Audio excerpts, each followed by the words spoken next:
So it's 20 past 12. We've just finished a PTQ, so who are you and why am I talking to you? Right, I'm Andrew Quinn, and I just won. So let's talk about this final then. Let's talk about the matchup. So the matchup was against Affinity. I'm playing Jund. So And Affinity always wins game one, right? yeah, it typically wins game one. I kept a hand of I kept a hand of Lightning Bolt, Tarmogoyf, and some lands. I drew removal, which was good. I was able to keep him at bay for a while, but I didn't draw anything other than that Tarmogoyf. So eventually he has a plating and it equips something. Exactly, yeah. I'm trying to bash for 4 a turn because the Tarmogoyf is very big very quickly.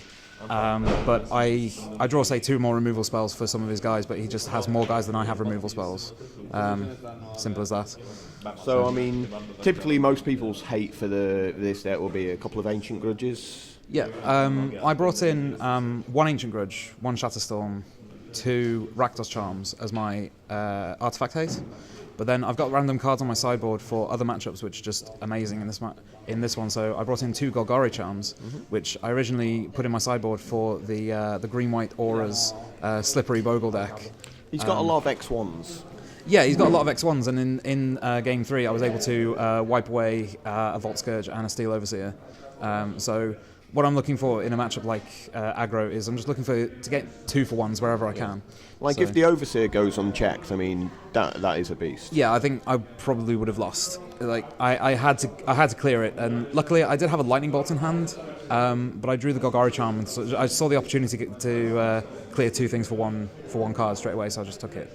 Yeah, because what's really interesting about the modern format is, despite it being so many cards available, there's very few cards in the format that allow you to get card advantage, Yeah. And certainly a lot of decks rely upon the sort of the anti-card advantage of 2-for-1 the other guy rather than you drawing extra cards. Sure, yeah. What I found, because all the card draw is kind of useless in the format. Yeah, I really like cards like Thirst for Knowledge or Compulsive Research, but they cost so much mana in a format where you can feasibly die on turn 3 or turn 4. Yeah, you have to be making board presence. Exactly. So the way I feasibly see myself getting advantage is just making 2-for-1 trades with things. So if I can, say against the green-white Auras deck, if they have Spirit Mantle on one of their creatures so I can't block it, then ideally I can leave back my blocker when they attack, destroy the aura in response, and then block. And then it's the way I'm trying to gain some advantage. So they lose 2 or 3 cards, I lose 1, and that's actually how I'm gaining advantage rather than drawing lots of cards. Although, yeah, in fact, funnily enough, one of the few card advantage cards that's actually really good is in your opponent's deck. Thoughtcast is an absolute just beast. What I couldn't believe when Affinity was fresh on the modern scene, no one was playing Thoughtcast. Yeah. Everyone was playing mono red, playing Galvanic Blast, Lightning Bolts, Shrapnel Blasts, and things like that. I couldn't understand not playing a card like Thoughtcast. It's single blue, draw 2 cards. Ancestral Recall is banned, and Ancestral Vision is banned in modern. So you can see how 1 blue mana for multiple cards is ridiculous. I mean, they saw fit to ban Preordain and Ponder, and they've, so drawing cards is incredible. Now, we've actually had a look through, everyone's deck lists while the top 8 was going through, and pretty much every single deck list that has a bit of red and has a bit of green has multiple grudges. How much of a sort of how does Affinity get to the final? It seems to lose so much hate. That just shows the strength of the deck. I think, yeah, it definitely shows the strength of the deck. Plus, there's so many cards in the deck that the Ancient Grudges are just not good enough for. I'm primarily Etched Champion. Yeah. Being immune to the best removal spell against that deck is ridiculous. So often what Affinity will tend to do is, in the first 2 turns or so, get a massive amount of damage, maybe with a Cranial Plating or so, take their opponent down to 8 or so. The Ancient Grudge starts to do its work, takes away a lot of their advantage, maybe their Cranial Platings as well. But then if they land Etched Champion, then it's a 4-turn clock. So they're going to attack for 4 turns, get 2 damage in every time, maybe sneak in a little extra with a Vault Scourge or a Blink Moth Nexus or something, and that's how they win a lot of the time against that. So going back to the start of the day for yourself, when you're looking at your sideboard, what are you? I mean, you're expecting mirror matches? Well, I played in Chesham 2 weeks ago, and I played a blue, red, green Scapeshift deck. And what I ended up seeing at Chesham was a whole lot of Jund and mono red decks. Well, not mono red, but this like black red deck with the mono red curve, but splashing black for Deathrite Shaman and things like that. I mean, I lost to one of those decks. I lost to a Jund deck at the time, and I just really didn't want to be playing blue in this tournament. I didn't want to be playing counter spells to react with my opponents. I really wanted to be playing discard. So what I ended up doing is I chose Jund. I chose to play on discard. I chose Liliana of the Veil main deck, which a lot of people aren't playing nowadays. Yeah, it seems to be a good 4 of actually right at this current meta game. Yeah, I think the problem is that against a lot of the bigger decks, like Mono Red and like Jund, for example, it's pretty horrible. And it comes out and it gets boarded out in those matchups. But in these hex-proof environments, in environments where you've got Haunted Zoo with we've got the Geists and 5-colour Zoo, which has the turn 2 Geist, which is such a problem. Yeah, and you've got this new Slippery Bogle green-white Auras deck, and so I had Liliana mainly for those decks, and I sort of accept that it's bad against the other decks and just board it out, bring in life gain guys and things like that. Now I'm going to give you a little bit of stats. We had 146 players. Yep. We had like 25 Jund. Sure. Like the breakthrough deck was the 5-colour Zoo because we had 8 of those decks in the room and 2 made top 8. We had 12 Tron players, none of whom made the top 8. So that was like the big flop, really. Sure. So like, are you kind of surprised that like all these Tron plays just didn't do anything at all? Well, I'm mainly surprised that I played 2 of them in the Swiss and won. Like, I don't expect to win that matchup. Like, yeah. I mean, I feel like I got very lucky in the games. I was able to tear their hand apart with Inquisitions and Lilianas, and I got very lucky to beat them. I actually think I'm not surprised Tron didn't make the top 8.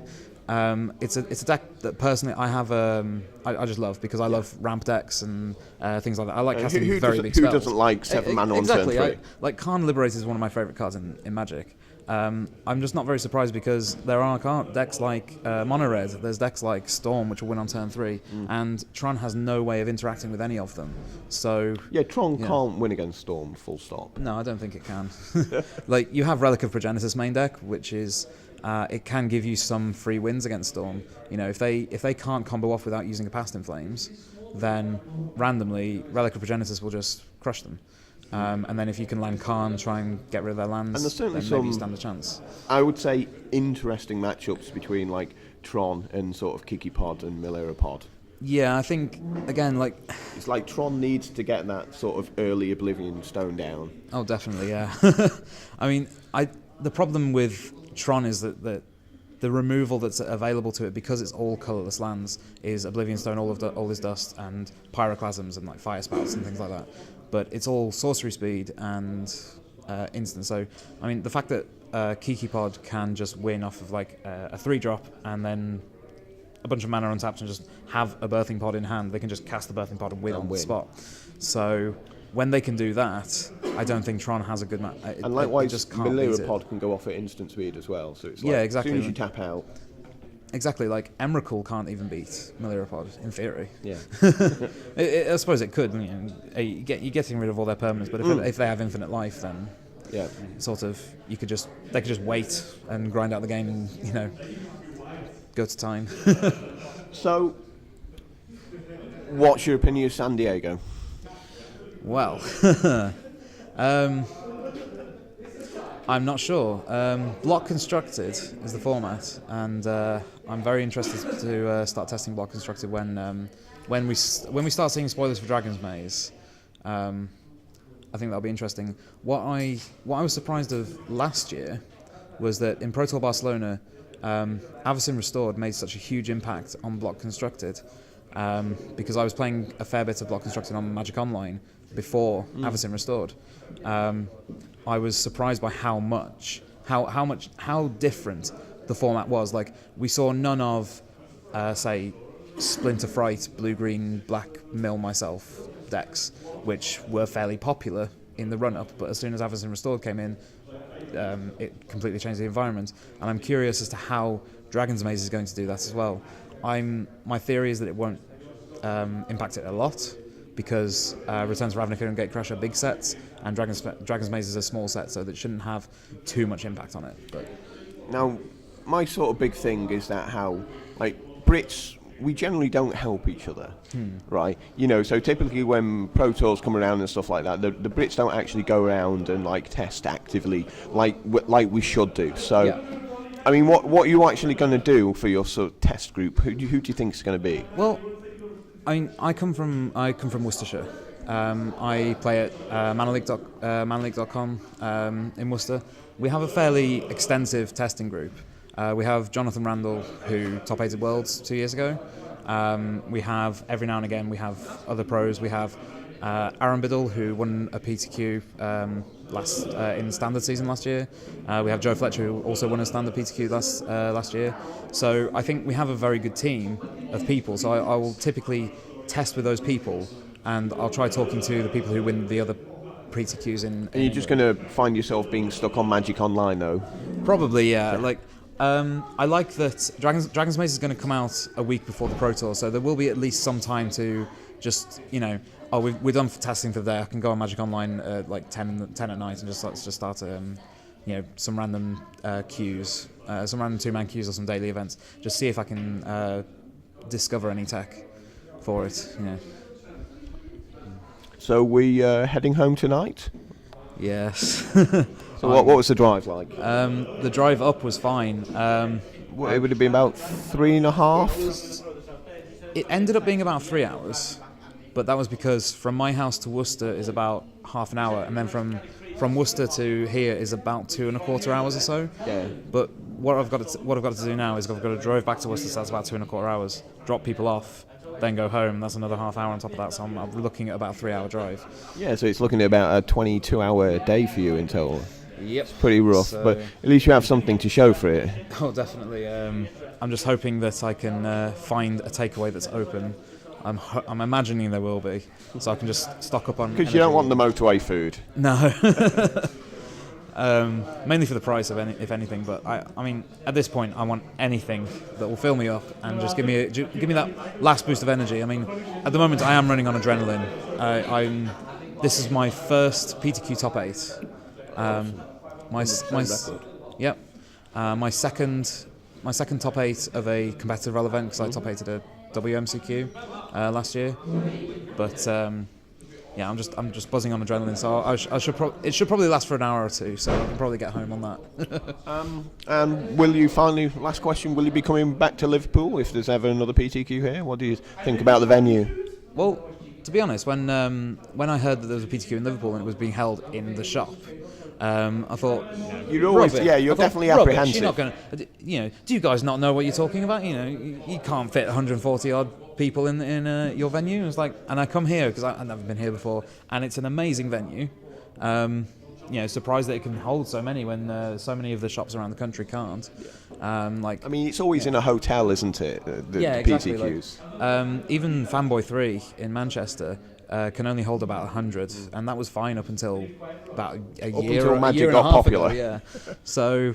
Because Magic's very popular in the north now, isn't it? Really. Oh yeah. I mean, I'm a level 2 judge as well, and we see a lot of competition between the judges, saying who's head judged the biggest PTQ, and we keep breaking each other's records. Yeah.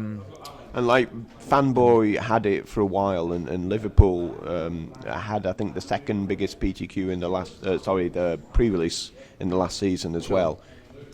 So we're getting big tournaments up here. Yeah. I'm just kind of interested why that seems to be up in the north and not the south right now.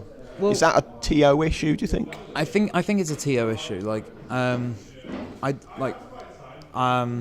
think there are certain issues based on probably just general social backgrounds in different cities, different towns. The venue at Chesham, for example, has a massive junior division. They said they have about 40 regular players who are 13 and under, but not as many who are higher. But do we have these players because maybe there's not like a Yu-Gi-Oh scene, which they would be in if they... Probably, like in Worcester, for example, we have a Yu-Gi-Oh scene, but it's much smaller than the Magic scene. Yeah. We don't even have a scene for any other card games, except things like Ascension and Netrunner, the LCG games. So I think it's definitely it's about what sort of people you're likely to get in those areas. And I think up north, I don't know. I don't want to be racist. Maybe it seems that there are more people who are into this style of game. Magic's not an easy game to play. Oh no, definitely not. Like, I mean, no discredit to anyone I played today, but I felt like I was the better player in a fair few matches. I mean, I played a couple of locals. I was very impressed with their skills, but like I hadn't seen them on the PTQ circuit before. I expected to have a good match, but I think there were certain times when, say, they made misplays, which came into my advantage, and I took advantage of them straight away. Yeah, I think Magic still at this moment, it seems to be that, you know, in like 11 rounds, there's definitely you win 3 rounds just due to play mistakes. Oh, definitely, yeah. That's the UK scene all over, isn't it? You don't win, they lose. Yeah, it's very much like that. I mean, I threw away a couple of games myself. Luckily, it didn't cost me anything. My one loss in Swiss was to the Green White Auras deck, and I know I misplayed hugely in that match, and I was lucky to even win one game, I think. But he drew no auras. And he drew lots of 1-drops and no auras. You can't afford to do that now in San Diego. No, I can't. Yeah. So I'm really excited for it, and we'll see how it goes. I'm horrible at drafting, but I'll see if I can improve that before San Diego. As long as you don't rare rob, I'm sure you'll be fine. Oh yeah, definitely.